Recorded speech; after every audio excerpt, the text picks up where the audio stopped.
Hi, this is Paul Kreutz, and welcome to Halloween How To. In this edition, I'm going to show you how you can make this animated potion bottle. If you'd like to decorate for Halloween, I think that you will really enjoy having this prop as part of your Halloween decorations. How is it made? Well, I'm going to take you through step by step and show you how. So let's get started.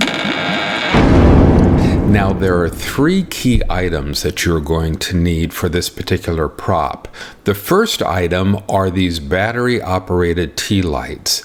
Now, these particular tea lights are submersible, and the interesting thing about them is that when you cycle through the different functions, not only will it give you different color options as far as the light that it puts out.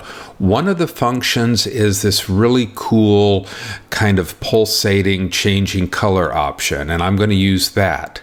You can also use a tea light that just has a very typical flickering flame type of option to it, or mix it up. You can use several different tea lights, each with different colors and different functions. Now, the second key item is finding a vintage glass bottle. Now, I found these at a hobby store. They had a lot of different styles and sizes, some with cork stoppers, some with glass stoppers. But the important thing about using a glass bottle is that when you put the light source close to the edge of the glass bottle, the light will actually travel up through the glass and then show itself on the different surfaces of the bottle, which gives a really cool effect. In addition, the light source will also illuminate the colored liquid that you will be putting into the bottle. Now, the third item that you will need is some kind of a box or container. Now, this is going to be used to hide those tea lights. Plus, you need a sturdy enough surface for that bottle to sit on. Now, I'm going to be using this box that looks like an old book. And one of the things you want to make sure is that the depth of the box is such that the light emitter does not stick up above its rim. Now, other options would be this cardboard box that looks like a book, and I have a video out that will show you how to turn this into an antique-looking old book, and it's also sturdy enough to hold the bottle. Or you can make your own custom stand. Now, I found this particular stand in a thrift store, and then I created a custom container for it, and it will hide those tea lights and fits right into that stand. And as you can see, it gives it kind of a old world, even witch's den type of a look. Now, you want to take a close look at the tea light that you are using.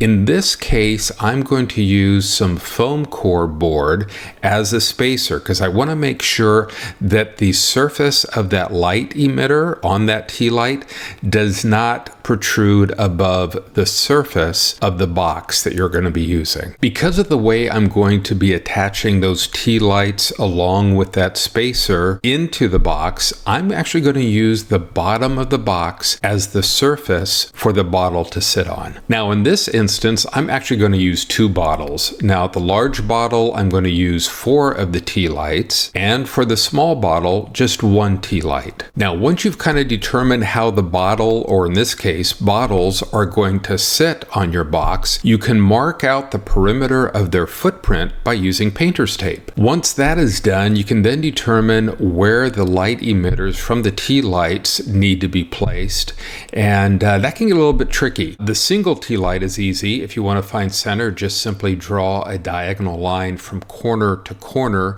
of the footprint that you have masked out. The 4 tea lights is a little bit more tricky. First of all, you want to make sure that they will all fit in that space.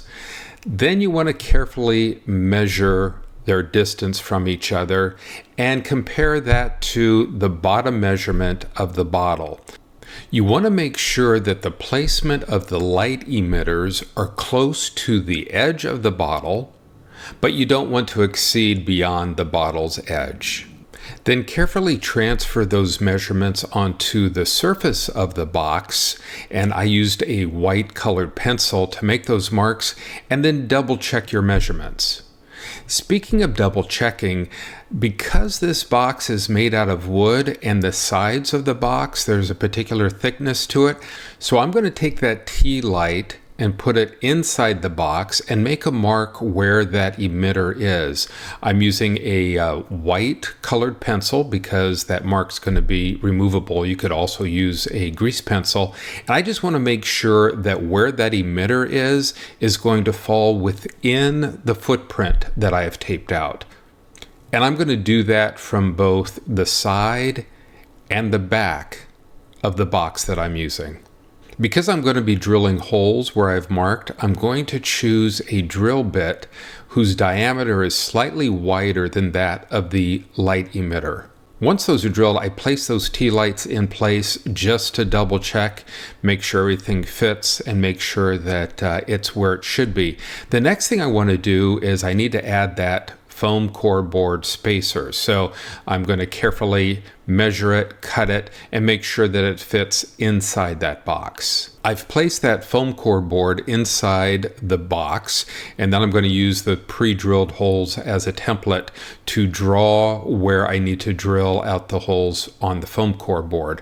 Remove that, and then because the second step of that light emitter, you might not have this on the tea lights that you use, but it's slightly wider, so I need a larger drill bit to drill the holes in that foam core board. Now, because foam core board is very soft, it doesn't create a nice clean hole when you drill it. You do need to clean off all the little bits and pieces that are created when you drill that. And I'm also going to remove that felt lining because I'm going to glue that foam core board into the box and on that surface. So just make sure that everything is cleaned up. Okay, well, the foam core board is in place, and the next and final step is to glue those tea lights onto that foam core board spacer. And because the tea lights are so lightweight, I'm just going to use a few of these mini glue dots on the top surface of the tea lights and then simply put them in place. Now you're ready to turn on those tea lights, and I'm just going to cycle through to get to the right function. And as you can see, it's all set for the bottles to be placed on top. Now, I filled the bottles with water that is colored with simple food coloring. You can also place some carbonated water in the bottles if you want some bubbles. And you can enhance the look of the bottle by adding decals or labels or tags. You can really have some creative fun with them.